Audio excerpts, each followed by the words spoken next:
Have all the speakers.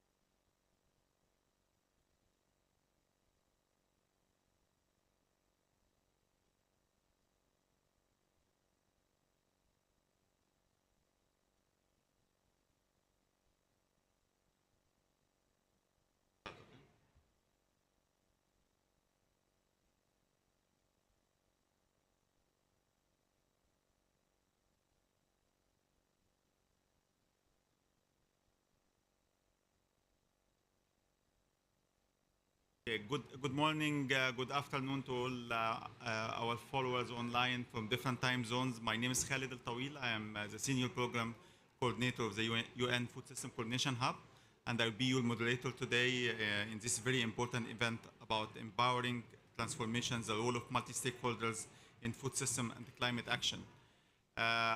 This event is proudly organized by the NDC partnership, the government of the Netherlands with the UN Food System Coordination Hub, and it focuses on a very important topic, which is how to empower multi-stakeholders to support food system and the climate. This is coming in line with the Secretary General call to action at the end of the stock-taking moment last year, where he emphasized the need to incorporate food system policies into national food system strategies, but also more importantly on ensuring that everyone is engaged, from farmers to the civil society to the private sector, ensuring that when we make decisions, they are inclusive and they are reflecting the perspective of everyone. In the Food Systems Hub, we are following this approach. We have established, after the Food System Summit, the Stakeholder Engagement Group, which include all participants and all stakeholders from the civil society, private sector, and farmers as well. We also launched the Corporate Accountability Framework, where we are engaging the private sector, making sure that their voices are heard. By doing this, we are ensuring that collective ownership and also building resilience, making sure that those who are really affected by the impact of food systems and the climate are heard and contributing to decision making. Without any much delay, I would like to introduce the panel we have today. We have Ambassador Wimpi Lipon, who is the Director Inclusive Green Growth at the Department of Sustainable Development, Ministry of Foreign Affairs of the Netherlands.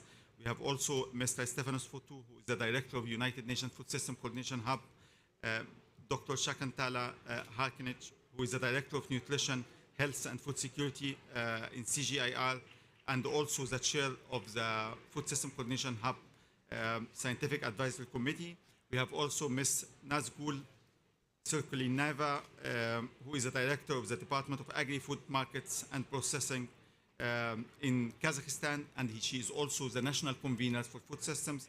We have also Sir David Nabarro, who is the Strategic Director of the 4SD Foundation, and Ms. Amanda McKay, who is the Director of Knowledge and Learning NDC Partnership. Let me start by inviting Ms. Wimpi Lipon to provide the opening remarks.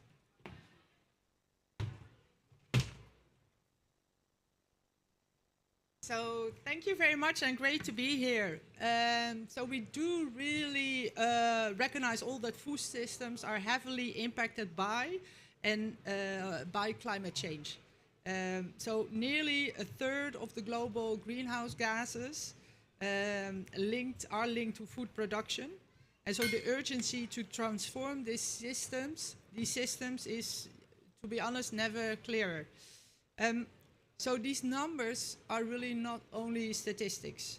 They represent really a direct threat to our planet, our communities, and our future. So aligning our efforts of climate and food security challenges together is really essential in that sense. So I think it's really inspiring that we all can be here, because really I think the Food System Convergence Hub and all the climate counterparts like the NDC partnerships, it's really important that we work together, because I think really together we can make a difference. So twinning these efforts really offers tremendous value. As the climate agenda has been evolved for decades, we really feel that the food system transformation has only recently gained more momentum. And of course, the summit, the Food System Summit, was really important in this regard. And to be honest, if you see, as the Netherlands, we are really quite an agricultural powerhouse. But at the same time, we really saw how much value there is in order to have a systematic approach and also to address climate change into it. And it's not easy. So I think we really have to come together on this. So by aligning our efforts, we really can amplify the impact. And really by leveraging the strength of both, we can accelerate progress and have integrated solutions. So let me express my sincere gratitude for the Food Climate Convergence Initiative and for everybody who has continuously contributed to this impactful journey. What I find particularly valuable about the Convergence Initiative is that it's focused on really delivering actionable results, to revise the food system strategies, and also to integrate those in climate plans, and also vice versa, and also supporting key stakeholders. Because to be honest, I think we need everybody to take this forward. So each step from strategic consultations to policy adaptation, we really need to build our capacity to face interconnected climate food challenges head on. So the diverse group of pilot countries involved in the Convergence Initiative, representing every part of the world, bring a really diverse regional perspective, really bringing their own experience on the table, and that really can offer valuable insights for other countries, and really positioning, also the countries can position themselves as front runners in their region. So by working across sectors, across countries, building multilateral partnerships, we can really step up the collective capacity to deal with the pressing challenges we face. So no single country, no sector, we can't really do this alone. So we have to do this again together. And so it's really encouraging to see such a diverse group of stakeholders. And really we have to continue with the full spectrum of voices. Producers, consumers, youth, indigenous communities, women, especially women, in the countries that we are working with.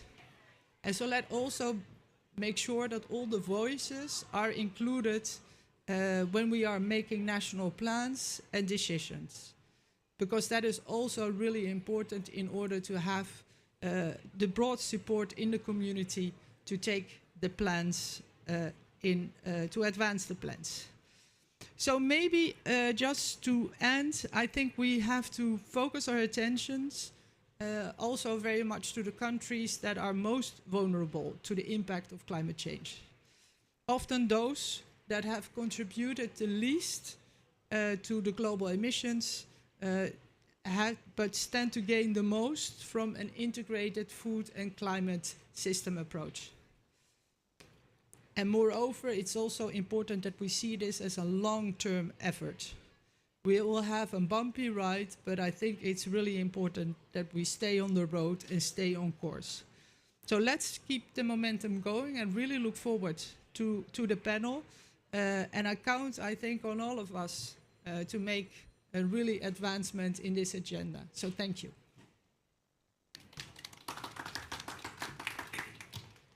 Thank you so much, Ambassador. I think you highlighted very, very important points. One, all countries need to converge food systems and the climate policies. No country is exception, developed or developing.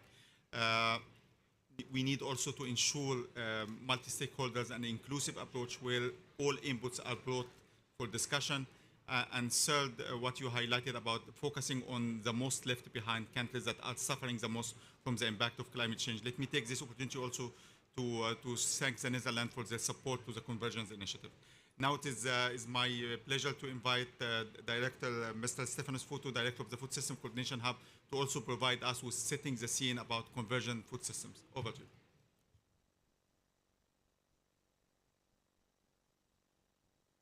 Thank you, Khaled, and good morning, good afternoon to everybody. So I will try to answer a single question in these 5 minutes I have. Why we need the Convergence Initiative? When we were putting together the Convergence Initiative, and I must say here, I need to acknowledge our very good partner and friend, Sir David Nabarro from 4SD, that he came up with this idea, and we started from last COP, David, when we had some discussions. Everybody was saying to us, do not reinvent the wheel. We have NDCs, we have national adaptation plans, we do have a lot of policy instruments. And we said, we are not going to reinvent the wheel, but we need to put different wheels together so the vehicle of coherent action for sustainable development can happen. Something that I've seen the last 20 years that I'm in the UN system is that, unfortunately, a number of silos have been created at different levels, at country level, at regional levels, at the global level, and at my very big family of the UN. Silos that they don't necessarily are enemies to each other, but they don't really work with each other.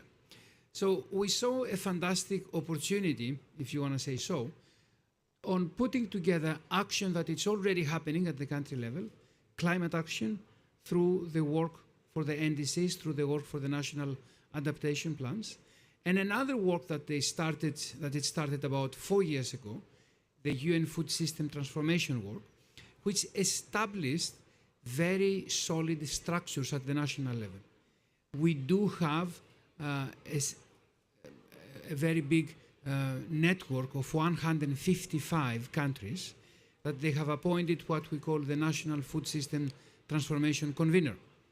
And this is an entity at the country, the convener and the convener team, that they try to drive forward the food system transformations. The food system transformations have been identified as a central element on accelerating the entire 2030 agenda and the Sustainable Development Goals. We have created the narrative in FAO that there's not a single SDG that is not related, it's not affected by, and it's not affecting the food systems.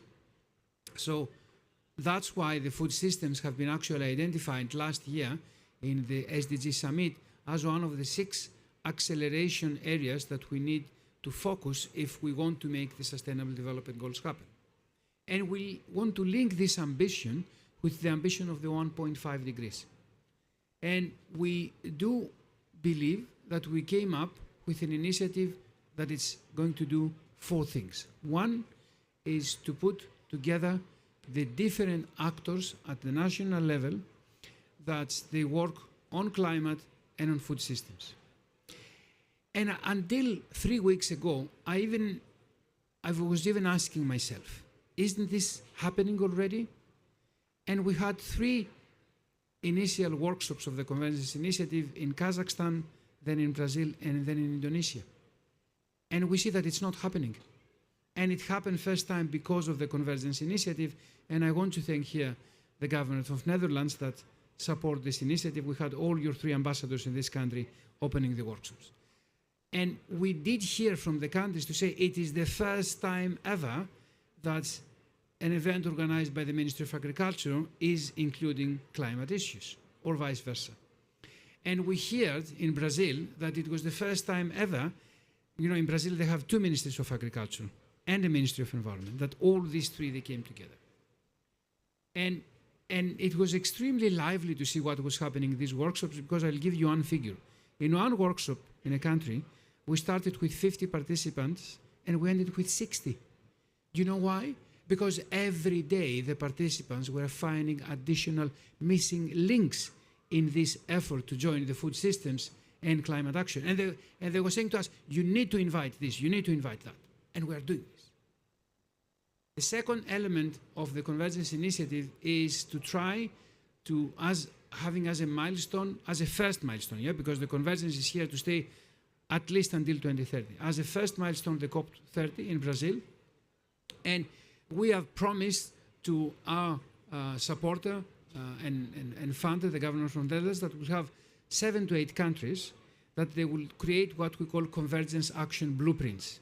And these are blueprints actually are documents of opportunity. They are not new plans, they are not new policy documents, are documents of opportunity.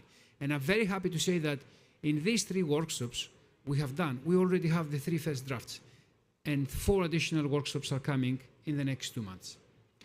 The third thing we want to do with the convergence is to go at the regional level action, because we do believe it's extremely important, and to start empowering through regional platforms the food system national conveners, so they become a much bigger element of the climate work. And the fourth, we want, of course, to bring together global stakeholders. And that's why we're here today. The NDC partnership is one of our stakeholders. The NDC partnership is part of the operational task force that we have established to run this convergence program. And we have also a lot of UN agencies, we have NGOs with us, and we do want to build this community of convergence. So let me close by saying that today I'm looking forward to listen to the ideas, to listen to the different options that we have to converge these 2 agendas. I want to thank all my fellow panelists here, starting from Ms. Kapetova, the national convener of Kazakhstan. Kazakhstan was the first country that we have done a convergence workshop, and I must say that Ms. Kapetova really showed the national ownership that it's needed if we want to make convergence happen.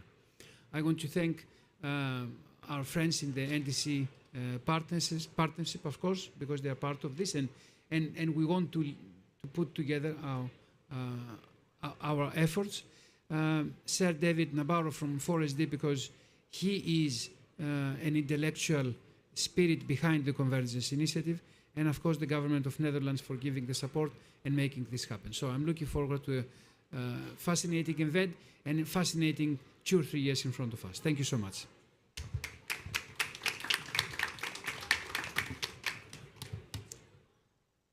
Thank you so much, Stefanos, for setting the scene on the Convergence Initiative, what we try to achieve, what was achieved already, and what are the next steps. Something that we are also doing in a very inclusive way and in partnership with many stakeholders. Some of them are here, but others are not here, but also strongly supporting the Convergence Initiative. Now we will go to the panel segment of this discussion, and our first intervention will be online from Dr. Shakuntala, who will tell us more about how can the interlinkage of food system transformation and the climate action be strengthened, especially through partnerships between research organizations, government, and the private sector. Over to you. Thank you so much, and thank you so much for having me. I'm online from Rome. So as we have heard, these 2 topics of food systems transformation and climate action, well, are relatively new, and they're huge topics, and now we are looking to see how we can bring them together. We have started this for quite some time. I think that we should be proud of where we have reached, but because of the complexity, because of the multiple facets, of course, we have to be very careful how we do this, making sure that they are context specific and also that it's well understood. And here, let me make a call out for food systems transformation and its multiple pathways by saying to all participants, please do look at the HLPE Committee of Food Security reports on food systems transformations, and look at the many multiple pathways that you have that can be used, and ensure that these systems are well understood and are put in context of the countries where you come from and where you work. When we know about the framework for the food systems transformation and we understand it, then we know that there are multiple entry points that can be used for the interactions with climate actions. And in so doing, that requires a number of different actors in order to make use of the multiple and different pathways. Climate actions are also multiple, and the terms for integration with food systems transformation, therefore, can give us the entry point to use these multiple entry points and partnerships in the food systems framework and for transformation. I come from the research organization CGIAR, which is international research organization, an international research organization, but which works closely with national, regional, and also with sub-national levels of participation and organizations, and also with the private sector. And therefore, we can use these multiple entry points from the food systems framework. We can use the different partners which are engaged in the multiple entry points of the food systems pathways in order to find solutions that integrate food systems transformation with climate change efforts. It's important that we must have policies in place to guide this integration. And these policies are importantly at national level, but also at sub-national level. I work, for example, in some states in India. And of course, we have to look forward to the national policies, but we also, with the states of India, look into national policies as well as state policies and try to make sure that we can use both and that there is connection between national and state policies. These policies must be built on sound data and robust analysis of the data, both data from food system transformations and data from climate actions.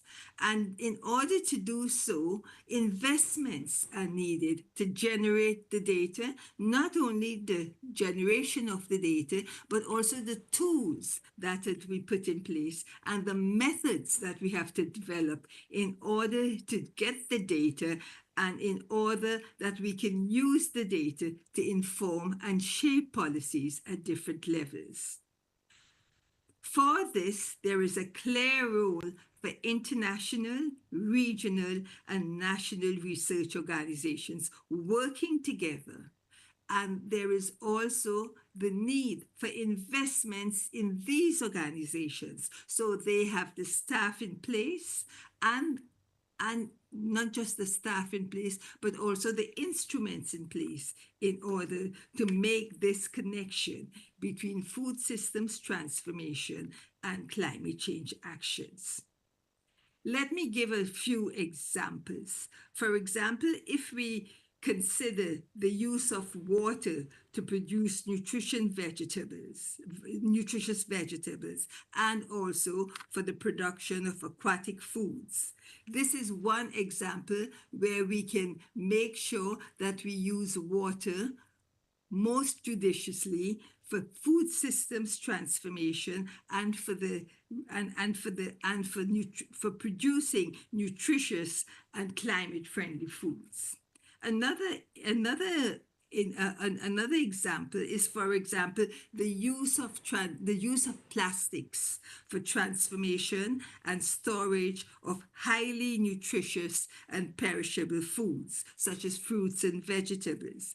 It's in order that we can produce the foods and get the foods to those who need them and those who need them most. In the countries in which we work, we must be able to make sure that we transport it. And in so doing, we must look at the interactions between what actions we put in place for transportation and in order to make sure that they reach to those who need them in a manner that makes them best for use in consumption. Let me stop there and with these two simple examples, and let us listen to the other the panelists to see that how we can move forward in the best possible way and using the multiple entry points with food systems transformation and climate change. Thank you so much. Thank you so much. Thanks for highlighting the interlinkage between local, national, and international policies, and also on making decisions based on scientific data and evidence. I will come back to you with one more question, but now I would like really to invite Ms. Katapova, the Director of Department of Agri-Food Markets and Processing of Agriculture Products and Food Systems in the Ministry of Agriculture in Kazakhstan. You can come here if you want. Kazakhstan was the first pilot country for the Convergence Initiative. You have been working with different stakeholders at national and sub-national level. Can you share with us your experience here? Добрый день, уважаемые коллеги, участники, дамы и господа. Позвольте выразить признательность за возможность выступить сегодня и обсудить важнейшие вопросы трансформации продовольственных систем в контексте климатических действий. Казахстан является крупнейшей аграрной страной в Центральной Азии и находится на пути к устойчивому преобразованию продовольственных систем. Для нас огромная честь, что Казахстан был выбран первой страной для инициативы конвергенции. Сейчас я бы хотела поделиться опытом Казахстана в области сближения вопросов преобразования продовольственных систем и борьбе с изменением климата. А также хочу рассказать о многостороннем подходе Казахстана в данном вопросе. В октябре этого года в Казахстане прошел первый национальный семинар по инициативе конвергенции, в котором приняли участие представители всех заинтересованных сторон. Ключевую роль в трансформации продовольственных систем Казахстана играют такие заинтересованные стороны, как государственные органы, квазигосударственные организации, национальные компании, неправительственные организации, гражданские организации, академические научные исследовательские учреждения, частный сектор, то есть сельхозтоваропроизводителей, а также международные организации. Хочу отметить, что особое внимание было уделено вовлечению женщин, молодежи, мелких фермеров, которые являются ключевыми участниками продовольственных систем, но часто сталкиваются с барьерами в доступе к финансированию, технологиям и платформам для принятия решений. Национальный семинар помог нам выработать подходы к интеграции продовольственных систем с целями климатических действий. Обеспечение инклюзивного и активного участия всех заинтересованных сторон является основой дорожной карты действий по конвергенции. Я хочу отметить, что по итогам национального семинара концептуально была разработана и одобрена дорожная карта по действиям по конвергенции. И данная карта в первую очередь сосредоточена на том, чтобы, во-первых, развивать устойчивые агропродовольственные системы, во-вторых, сократить выбросы для достижения углеродной нейтральности, адаптация к изменению климата, улучшение государственной политики в данном вопросе, поддержки роста сельских территорий, женщин и мелких фермеров, а также привлечению зеленых инвестиций. Хочу отметить, что по итогам работы всех заинтересованных сторон в рамках национального семинара было принято решение о создании в Казахстане национальной группы по конвергенции. То есть это будет многосторонняя платформа для управления координацией трансформации агропродовольственных систем и климатических действий между всеми заинтересованными государственными и другими органами. Данная группа обеспечит эффективную интеграцию условий по конвергенции между секторами. И данные конкретные мероприятия в рамках данной национальной группы будут включать, во-первых, формирование данной группы, а также управление и мандат. То есть мы надеемся, что данная группа будет наделена определенным четким мандатом для того, чтобы мониторить процесс и прогресс в этом вопросе, а также чтобы эффективно оказывать интеграцию между политикой государственных органов, а также частной структурой. Также мы планируем, что данная национальная группа будет регулярные встречи организовывать и проводить встречу не только с государственными органами, а также и с мелкими фермерами, для того, чтобы помочь им решить свои определенные вопросы.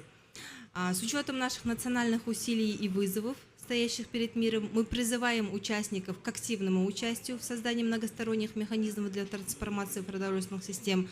Казахстан готов делиться опытом и участвовать в пилотных проектах, которых направлены на достижение целей устойчивого развития и Парижского соглашения. А также в заключение хочу подчеркнуть, что мы видим огромный потенциал в продолжении работы в рамках таких инициатив, как инициатива конвергенции. И мы уверены, что только совместными усилиями сможем обеспечить устойчивость наших продовольственных систем, справедливость в доступе к ресурсам и защиту природного капитала. Спасибо большое за внимание.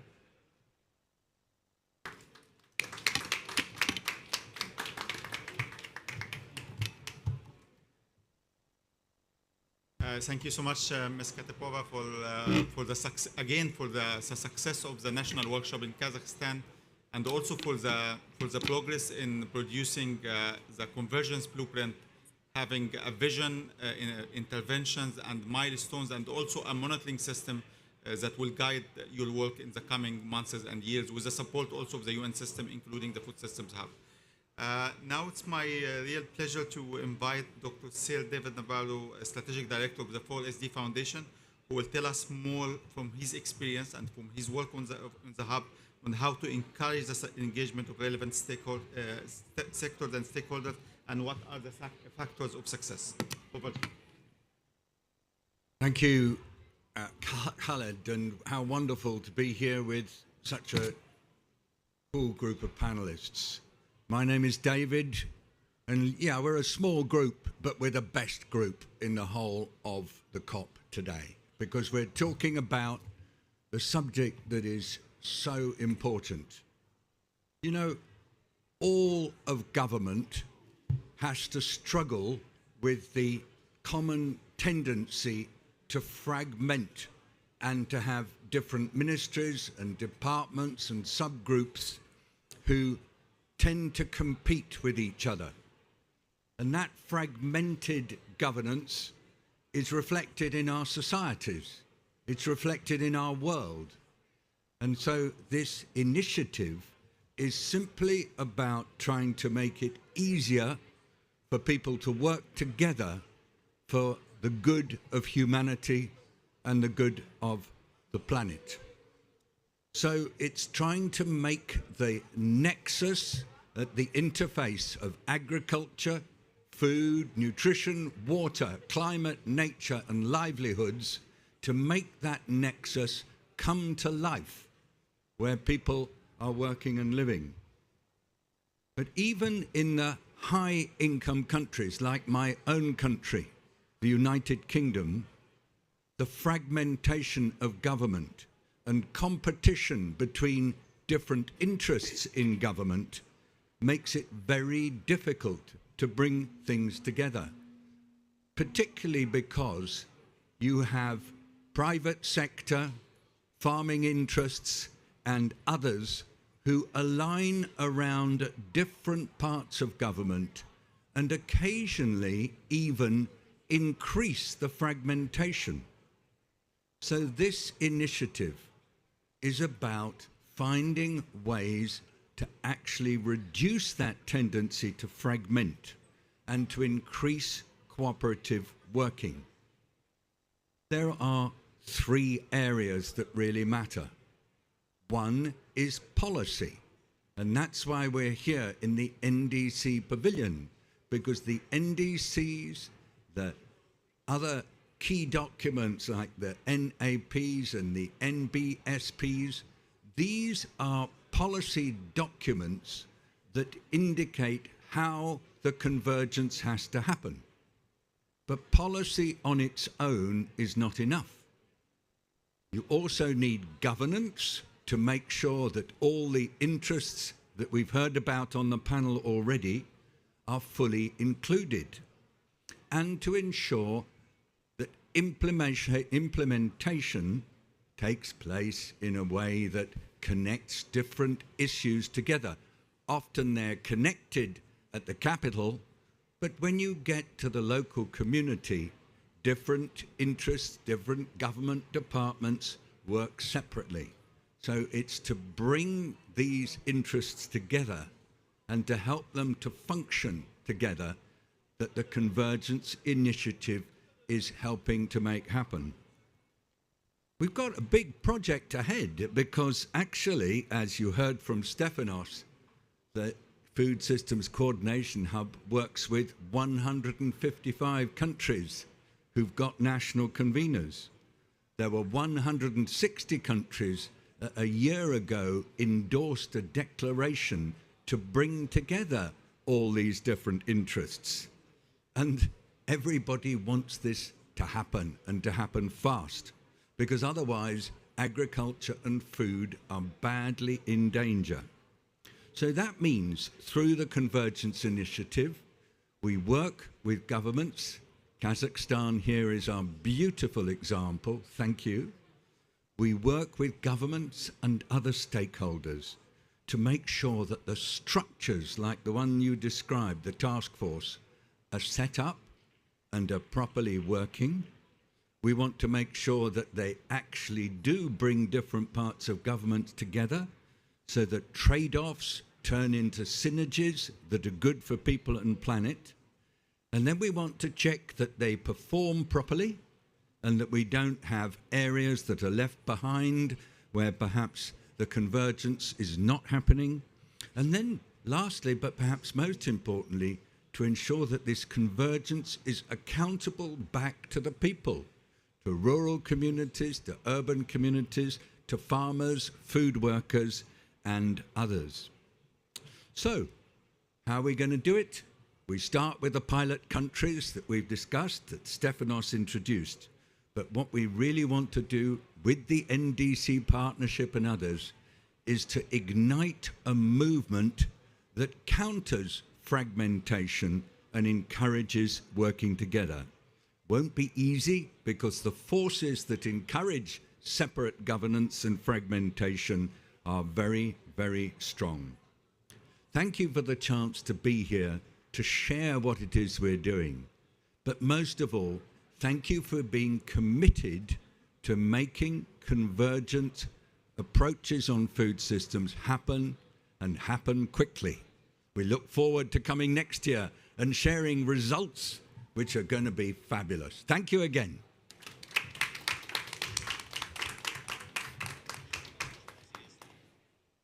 Thank you so much, David. Always eloquent, summarizing what are the challenges we are facing and also what are the major entry points for ensuring synergies between food system and the climate. Now it's my pleasure to invite Ms. Amanda McKay, who is the Director of Knowledge and Learning at the NDC Partnership, to provide us also with some insights about what the NDC Partnership is planning for maybe for the next NDC 3.0 next year, and how you are also engaging several partners, including working with the Food Systems Hub.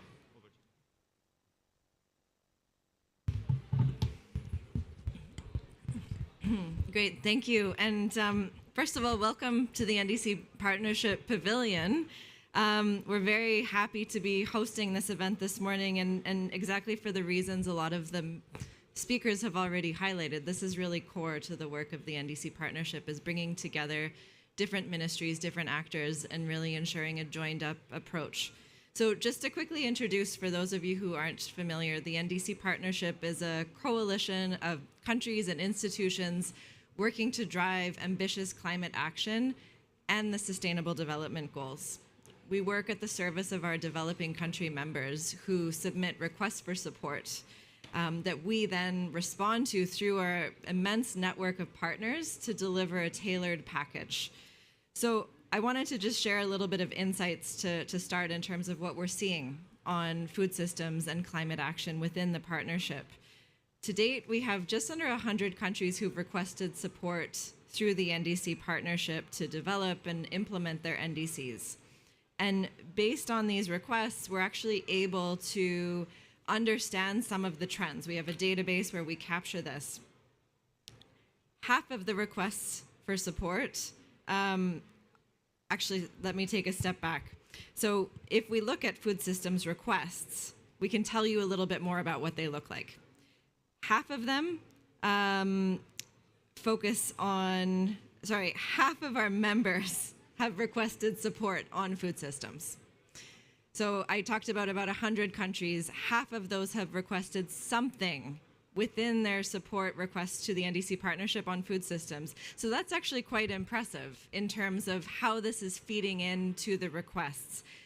What that means, though, really varies across countries. If we look at the sectors, this focuses mostly on agriculture, but we also have requests that look at energy and FOLU. So really starting to look at the value chain of food systems and some of the co-benefits that are coming up. The other thing I wanted to highlight is that most of these requests actually come from LDCs and low-income countries. So there are some trends that we can see. And two types of requests that I wanted to highlight where we see most of these requests are around developing and updating MRV and M&E systems. So really being able to collect and understand the situation on the ground. But also we see requests for developing bankable projects and pipeline. So kind of the other extreme in terms of bringing finance to this area. The last stat I wanted to share, though, is probably the most troublesome one in that the support for this particular type of request is particularly low. So this is an area where we've struggled to attract sufficient support to actually meet the needs that countries have. And this is why I think initiatives like the Convergence Initiative are so important to ensure that we're bringing the right actors around the table. So at the NDC partnership, we really see the NDCs 3.0, so this next generation of NDCs that countries are developing as a critical opportunity. And I wanted to highlight two specific ways that we're helping countries to really integrate these issues into their NDCs. The first one is something that's called the NDC 3.0 Navigator. It's a tool that we launched earlier this year together with the UNFSS Secretariat, which really helps to bring together all of the different expertise, experience, and resources on how we develop an NDC and what some of those opportunities are.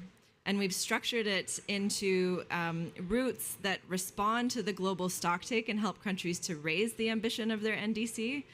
But we also complement it with routes that ensure that NDCs are implementable while really reflecting national needs and priorities. And within that, it starts very high level, looking at mitigation opportunities, adaptation, just transition, financing. But from there, you can really quickly narrow down to the specific opportunities and strategies that are most relevant for you. And so there is a lot of information on food systems within this, and resources and case studies and opportunities to learn more. We've complemented that with what we call our global call for NDCs 3.0 and long-term low-emission development strategies. So this is the NDC partnership's direct active support to countries to actually develop their NDCs. Again, we invite countries to come forward with these requests. We have a network of partners who are ready to quickly respond, recognizing the urgent need here. And this is something that we've also discussed with the Convergence Initiative team in terms of how we can take these roadmaps that are being developed in country and ensure that the partnership is ready to mobilize support for those requests as soon as they come forward. So I'll leave it at that, but thank you very much, everyone, for joining us today.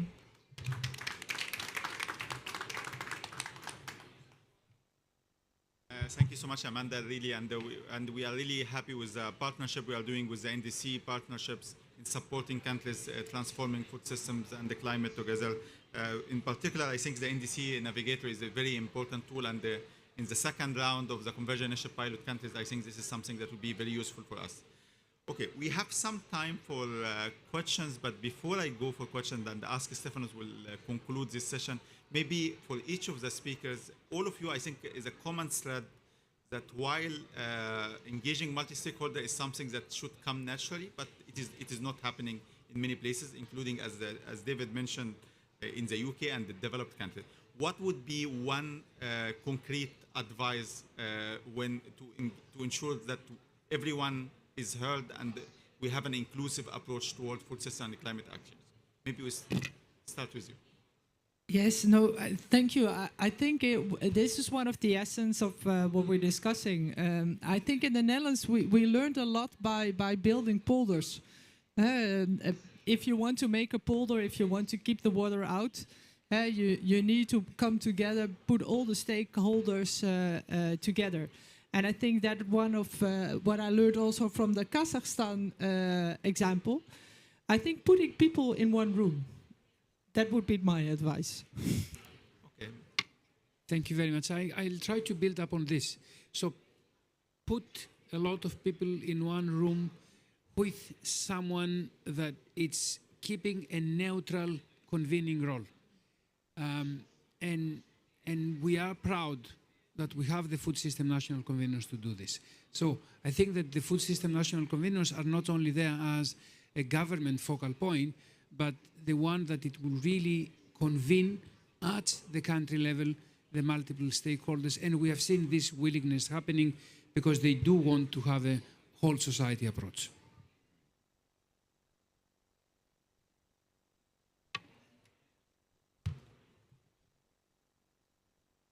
Я считаю, что мало того, чтобы всех просто так собрать. Мне кажется, нужно научиться слышать людей, да, и в первую очередь мы должны научиться слышать именно мелкие фермерские хозяйства, сельские общины, потому что в основном в госорганы, да, в политику обращаются крупные сельхозтоваропроизводители. Ну, я вот по Казахстану я сейчас рассказываю, но мне кажется, мы должны научиться именно слышать тех, которые именно работают на мелких хозяйствах. И мне кажется, вот они как раз-таки смогут выступить в виде основного катализатора в вопросе преобразования продовольственных систем и устойчивого климатического развития. Спасибо.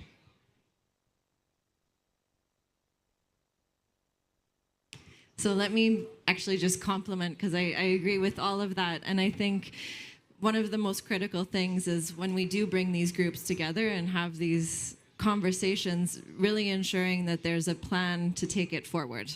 And to ensure that this isn't just a conversation, but it's a meaningful conversation that is going to result in something. And I think by bringing together the stakeholders that we're talking about here, we have the recipe and looking forward to the next steps. Thank you. And so I want to build on that. So you've got people in a room, you're listening, you're giving a plan that in our case is called the blueprint. And then my contribution is you need to be accountable for it. You need parliamentarians, people's representatives, local leaders, farmer leaders, women's organization leaders, indigenous people's leaders, all to be asking the question, is the approach of governance of food systems coming together and converging, or is it fragmenting?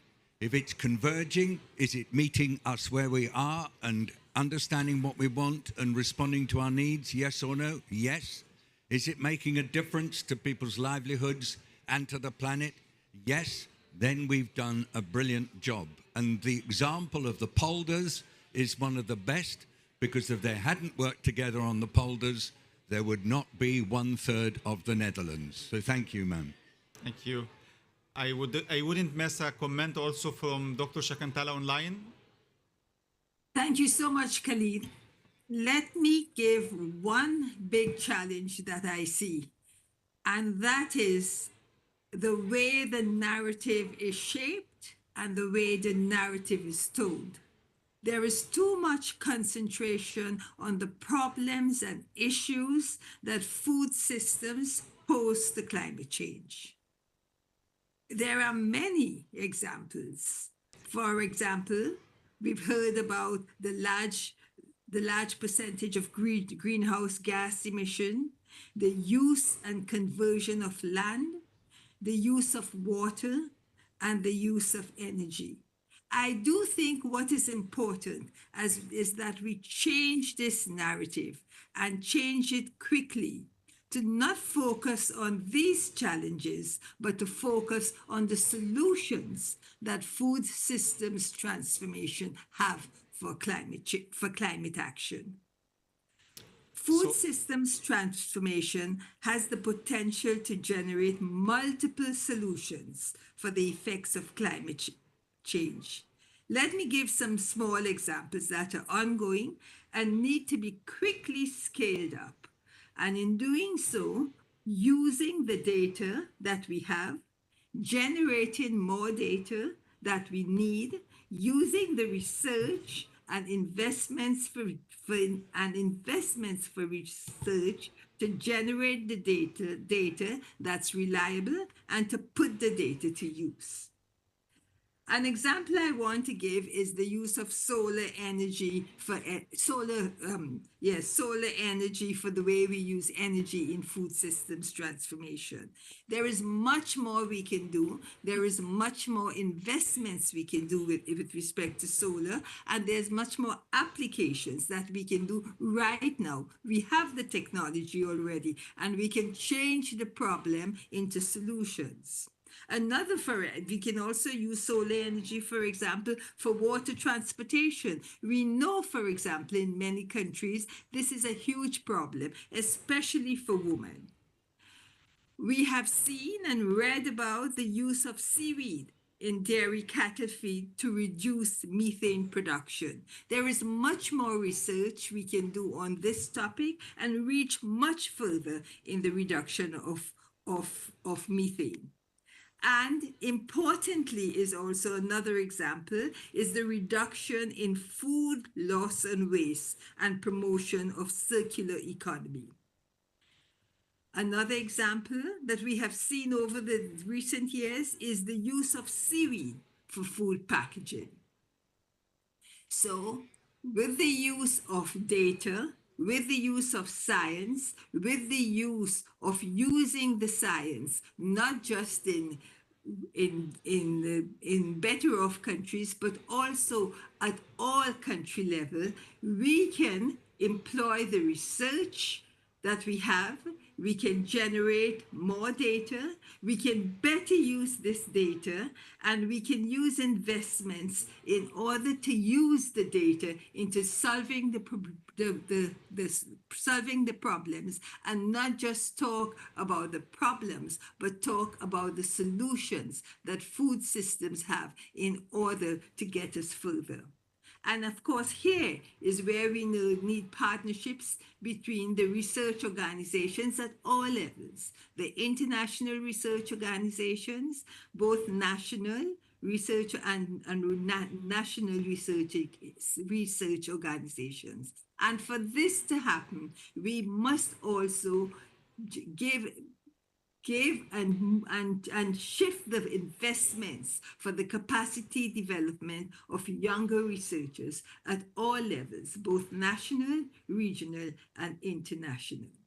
From where I come at the CGIAR, we have acknowledged this, and there is a priority in our programs from now until 2030 and beyond, in order to ensure that the capacity development gets stronger and there is a focus on younger researchers. Thank you.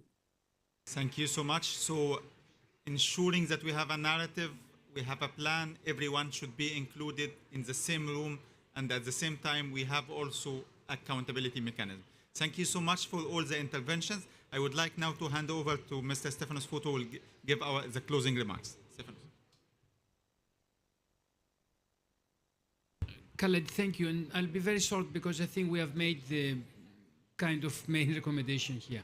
I would like to say on what we're going to do in the next 12 months and what is the kind of partnership and support we want. So we are going to have action at 3 different levels. One is what we call the pilot countries that we do the deep dives.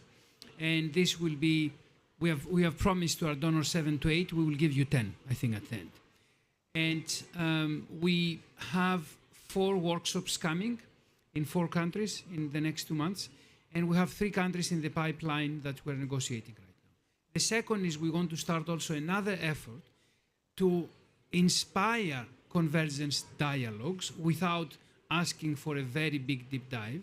And we have an ambition that we'll do this in another 12 to 15 countries. And we will do this with the direct support of the 4SD here, because they will bring the experience from when they were organizing the UN Food System Summit dialogues. The third level will be the regional level. And I want to say here that I have a very big ambition that the regional level will inspire even much more countries. And we could reach at some point, I cannot say in 12 months, but we can reach the target of 126 countries which are the ones that they have a food system transformation pathway. And at the regional level, we want to bring together 3 big groups of actors. One is the national level actors, that we want to get them at the regional level to have peer learning and peer reviewing the work they do. The second is the UN agencies, but especially the people that they do the work on the ground.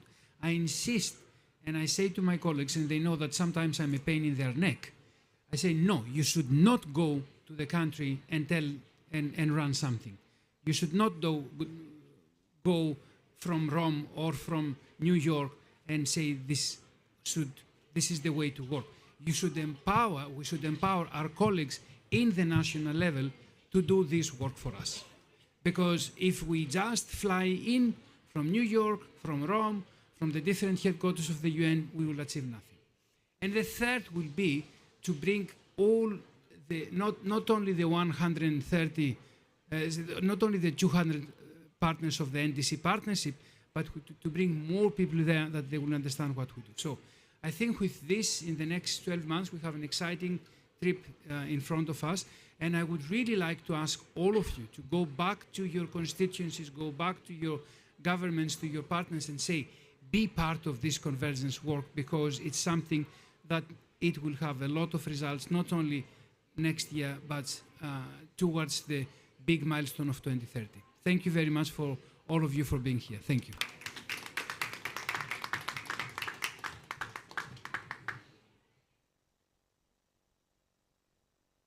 Thank you so much. The event is concluded. Thank